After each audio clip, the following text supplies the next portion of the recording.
Florence Pousset est l'invitée de cette conférence sur l'IFT dans l'éducation.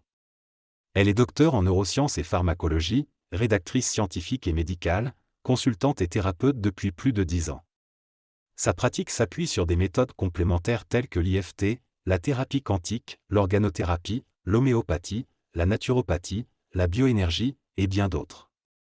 Florence a toujours été passionnée par les sujets atypiques, tels que la parapsychologie et la guérison énergétique. Malgré son parcours scientifique et rationnel, elle a toujours été attirée par le monde de l'énergie et de la médecine complémentaire. Elle a pratiqué le yoga, le tai chi chuan et la méditation depuis l'âge de 20 ans et a exploré de nombreuses pratiques de médecine alternative. Sa relation avec ses collègues scientifiques a parfois été compliquée, car ses croyances en la médecine complémentaire étaient souvent remises en question. Florence est également adepte de l'homéopathie. Depuis l'âge de 25 ans, malgré les critiques des sceptiques. Aujourd'hui, elle est ravie de pouvoir discuter de l'ADN et de la signature vibratoire de l'être humain, en y ajoutant une touche d'IFT. Ces dernières années, il y a eu un rapprochement entre le monde rationnel et irrationnel, visible et invisible. Être scientifique, c'est se situer à la frontière entre ce qui est connu et inconnu, visible et invisible. Aujourd'hui, il est possible d'utiliser les connaissances scientifiques dans le domaine des médecines complémentaires qui sont basées sur l'énergie. De même, il y a une volonté de rationaliser le milieu de l'énergie. Science et spiritualité sont deux faces d'une même pièce, qui étudient les mêmes phénomènes différemment.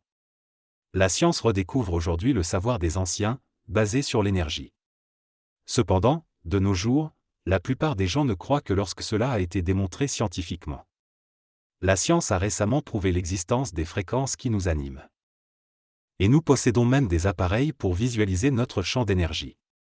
Dans le futur, l'être humain sera étudié non seulement par les médecins et les biologistes, mais aussi avec l'œil du physicien, qui regarde l'énergie qui nous compose.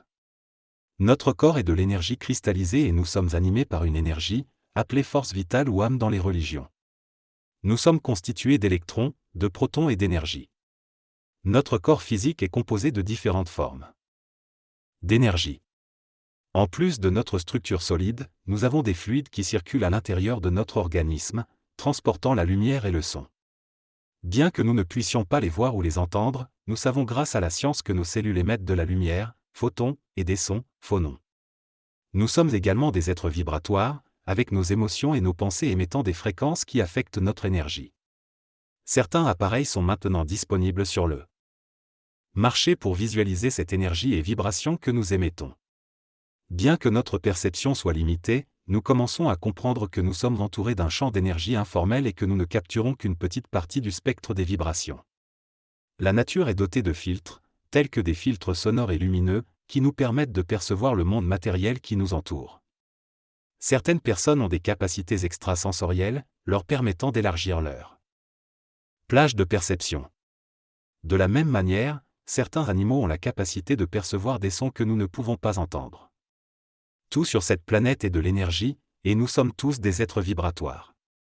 Notre champ d'énergie est notre signature vibratoire unique, qui nous permet de percevoir des fréquences et de ressentir certaines énergies. Ce champ d'information est notre outil d'éveil et de conscience, et nous pouvons l'utiliser pour suivre notre intuition et capter des vibrations.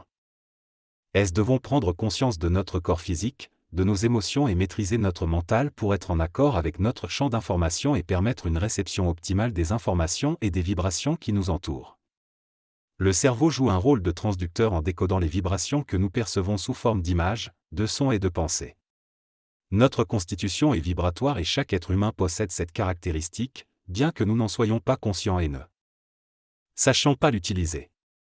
Lorsque l'ovule et le spermatozoïde se rencontrent, une impulsion énergétique guide les cellules pour former un être humain, un chat ou un serpent. Au cœur de chaque cellule se trouve l'ADN, une molécule qui porte le programme de développement du corps. Toutes les cellules portent la même information, mais certains gènes s'allument ou s'éteignent pour former différents types de cellules. L'ADN est souvent considéré d'un point de vue biochimique avec ses 4 lettres. Des recherches russes ont également identifié un ADN vibratoire qui enregistre toutes les informations de notre développement. Ainsi, notre programme est encodé dans l'ADN, ce qui détermine nos caractéristiques physiques et notre identité. L'ADN ne porte pas seulement notre programme de développement physique, mais aussi nos caractéristiques psycho-émotionnelles. nos émotions et nos pensées sont des vibrations qui sont inscrites dans notre ADN vibratoire. Contrairement à ce qu'on pensait. Initialement, l'ADN n'est pas immuable, il est vivant et peut être modifié. L'épigénétique joue un rôle important dans l'expression des gènes et peut être influencée par notre alimentation, notre eau et notre environnement. L'eau, en particulier, joue un rôle de vecteur d'information entre l'ADN et notre corps, étant donné que nous sommes composés à plus de 70% d'eau. Par conséquent, la qualité de l'eau que nous ingérons peut impacter la structure de l'ADN et donc l'expression des gènes. 2. Plus, notre environnement, notamment les diverses ondes auxquelles nous sommes exposés, peut également influencer l'expression de nos gènes. Ainsi, notre santé est prédisposée de base, mais il existe de nombreux facteurs sur lesquels nous pouvons agir pour maintenir notre santé optimale, tels que notre alimentation, notre environnement, nos émotions et nos pensées. L'éducation que nous recevons ne nous apprend pas à définir, identifier et nommer nos émotions. Nous ne sommes pas conscients de la manière dont nos pensées influencent nos actions et nos interactions avec les autres. En tant qu'émetteur et récepteur de vibrations, notre état psycho-émotionnel peut influencer l'expression de nos gènes. Le pouvoir des mots est également important, car ils sont des vibrations qui informent nos cellules. Si nous nous dévalorisons ou nous critiquons constamment, nos cellules enregistrent ces messages négatifs. Il est donc essentiel d'apprendre à maîtriser nos émotions et nos pensées.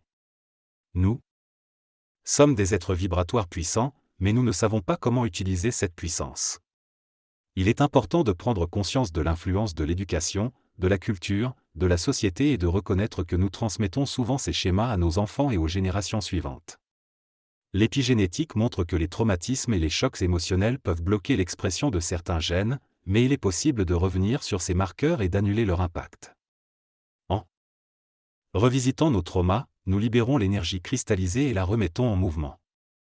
Si nous pouvions prendre soin de nos enfants en traitant leurs petits traumatismes dès le plus jeune âge, nous aurions moins de difficultés à gérer ces problèmes à l'âge adulte. Les parents emmènent souvent leurs enfants chez le médecin dès qu'ils ont un petit problème de santé, comme un début d'angine. Cependant, il serait également important de prendre en compte les petits traumatismes émotionnels que les enfants peuvent subir. Si nous prenions autant soin de leur bien-être émotionnel que de leur santé physique, cela permettrait une vie adulte plus fluide. L'utilisation de techniques telles que l'EFT, Emotional Freedom Technique, pourrait aider à nettoyer ces petits traumatismes de manière simple et efficace pour les enfants. En tapotant certains points du corps ou en utilisant des outils comme des appareils de mesure énergétique, nous pouvons rétablir l'équilibre et la cohérence énergétique dans le corps. En faisant cela, nous permettons à notre corps de nous aider à maintenir notre bien-être global. Il est important d'écouter les signaux que notre corps nous envoie et d'y réagir dès qu'on ressent des déséquilibres ou des perturbations émotionnelles. Notre corps est notre outil le plus précieux pour nous éveiller et prendre conscience de notre bien-être à tous les niveaux. Dans cette discussion, il est souligné l'importance de reconnaître et de revisiter les traumas pour libérer l'énergie bloquée dans notre corps. Il est mentionné que le fait de comprendre les mécanismes de défense et de survie que l'on a mis en place permet de mieux se sentir. Cependant, certaines personnes ont tendance à ressasser et il est suggéré de pouvoir passer à autre chose après avoir décristallisé les traumas. Il est souligné que travailler sur tous les plans, physique, émotionnel, mental et énergétique, est essentiel pour aborder les problèmes de santé de manière holistique. Il est également souligné la complémentarité des différentes médecines, comme la médecine conventionnelle et les approches énergétiques, qui peuvent être efficaces lorsque combinées. Dans cette discussion, il est question des pratiques de médecine complémentaires qui se basent sur le mouvement d'énergie et qui sont en complément de la médecine conventionnelle. Il est également évoqué le concept de médecine intégrative, qui cherche à combiner ces deux approches. L'auteur soulève le débat sur les croyances et remet en question certaines d'entre elles, en suggérant que l'ADN pourrait être reprogrammé et que la régénération cellulaire est possible.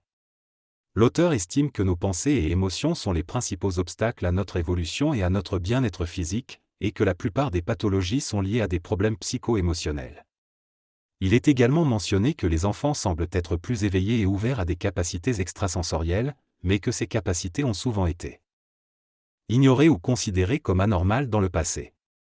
L'auteur de la citation constate que la société est en transition vers une ouverture plus grande au domaine spirituel et énergétique.